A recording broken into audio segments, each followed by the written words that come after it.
Hi, it's Scott, ROCKFILE, back with another podcast review. Let's talk about 1980's Night of the Juggler. Yeah, I had never heard of this movie either. It popped up. The reason I'm reviewing this movie is because I bought a copy, and it's really good. It's an old James Brolin movie that never got its... pretty much not the light of day. $6.5 million budget in 1980.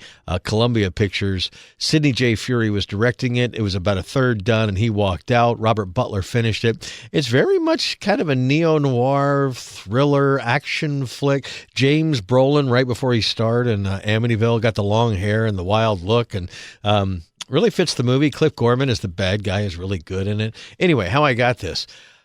There is a boutique label in the UK called Radiance Films, and they do really good releases. Very nice as far as the transfers, putting extras together. The whole nine yards is just a really nice label. And they've started a new label called Transmission. They'll be numbered, kind of like the Criterion Collection and others, and this is number 1.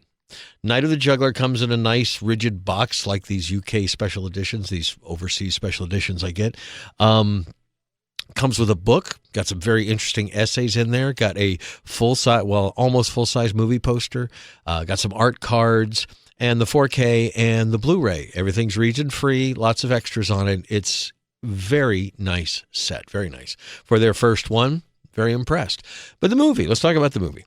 All right, James Brolin plays a truck driver. At the beginning of the movie, we open with a gentleman who's eating breakfast, and we know by the way he eats his breakfast, he's probably not dealing with a full deck. We cut back to James Brolin, who's driving a truck. We find out he has a daughter and an ex-wife. We cut back to the other guy who's dealing with his daily life routine, and he seems to be a little kooky.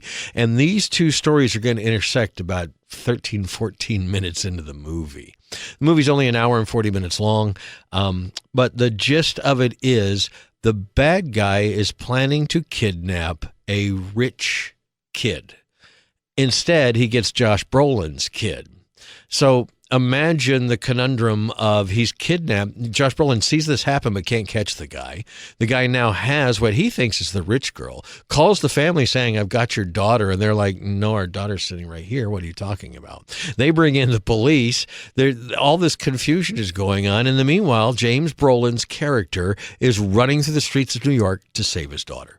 That's what the movie is about. Within 14 minutes of the movie opening, we're running. And I don't know that I've seen this much running outside of a Tom Cruise movie. He runs through. And why this movie is so interesting, it is a slice of New York life.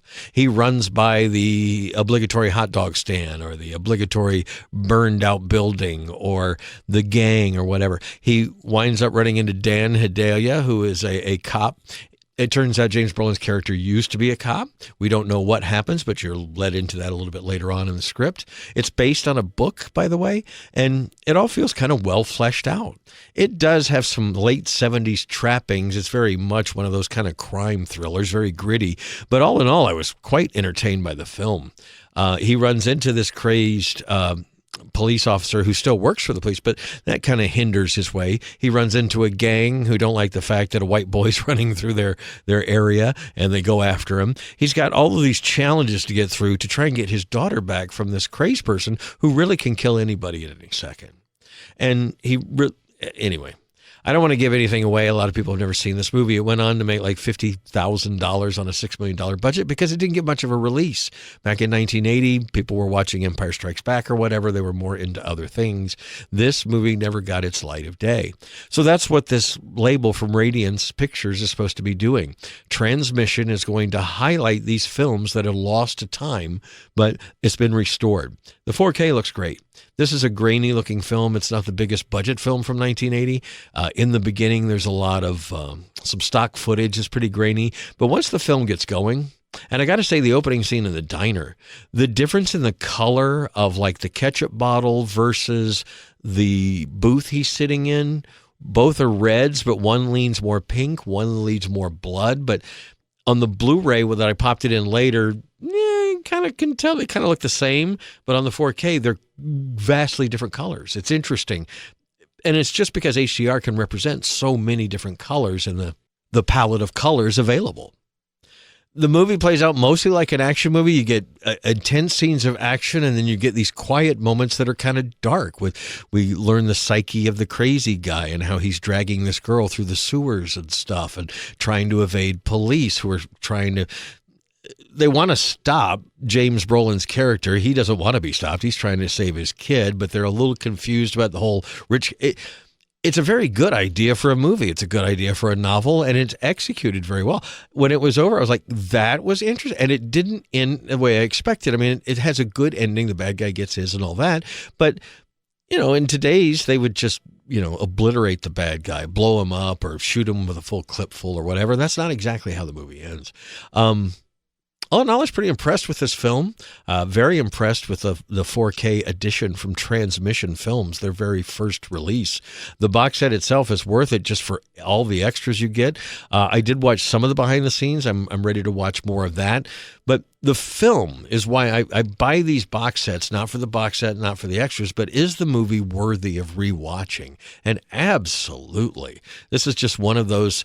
There's verbiage, language in the film that we would not use today, racial slurs and things like that. It's truly a slice of New York life from 1980. There aren't many of those that are sanitized or supposed to be timeless or whatever. This is very much a movie made in its time of the time. And the cars, the people, the clothes, the vernacular, it's all very much a product of that time. So the movie works as a time capsule, but also a decent little neo-noir thriller action film. I think James Brolin was really great in it. I think Dan Hedaya is way overacting, but it's definitely a character that you're going to remember. The little girl in the movie is very good. This is an early role for Julie Carmen. 2 people were introduced in this. There's some character actors you're going to see, like Mandy Patinkin. Is that how you say his name? Anyway, he's in the film as a cab driver. It has a cast of characters you've seen before, but the movie is not like one I've seen before. Yeah, I'll keep this on the shelf. I'll go through the extras, read the rest of the essays in the book. Really impressed with this little package and the film. Probably give it a 4 out of 5. I mean, on Rotten Tomatoes, it's sitting about 94%. On Letterboxd, it's almost 4 out of 5. So a lot of people like this film. Came out in June of 1980 and kind of disappeared. There's some nudity in the middle. The violence is not that hardcore for a 1980 film. That's about it. James Brolin, good role, lots of action, lots of running, lots of twists and turns. You might enjoy Night of the Juggler. If you don't want to spend money on this special edition, at least stream it first. There is Blu-ray editions out there, but highly recommend the 4K. The movie will probably not ever look better than this. Night of the Juggler. Quite a surprise. Again, I've mentioned this in previous podcasts. I do a lot of these movies I haven't seen before on the hope that they're going to turn out like this one. Wow, this is one I wish I had seen back in the day. Don't know how I missed it for so many years, probably because it just didn't get a real release. But it's worthy of checking out, even if you don't buy this extravagant 4K edition from Transmission. I'm Scott, I'm ROCKFILE. More podcasts are on the way. Please like, share, and subscribe, and have a spectacular day.